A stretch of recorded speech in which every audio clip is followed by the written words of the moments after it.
Welcome to the Slop Temple. We pray this video helps. You start by preparing the system so updates don't break anything. Create a restore point and install pending Windows updates. Once done, open Device Manager. Press Start, type Device Manager and hit Enter. Expand Display Adapters.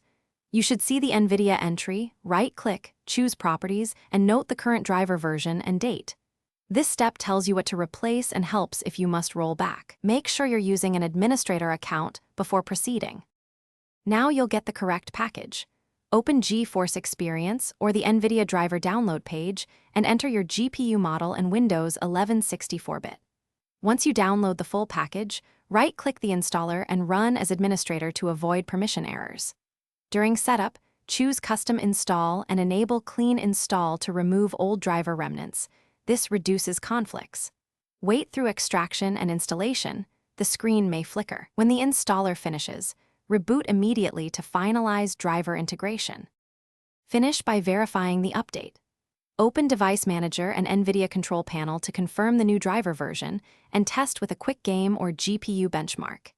If display problems or crashes occur, go back to Device Manager, select the GPU, choose Driver, and click Roll Back Driver to revert.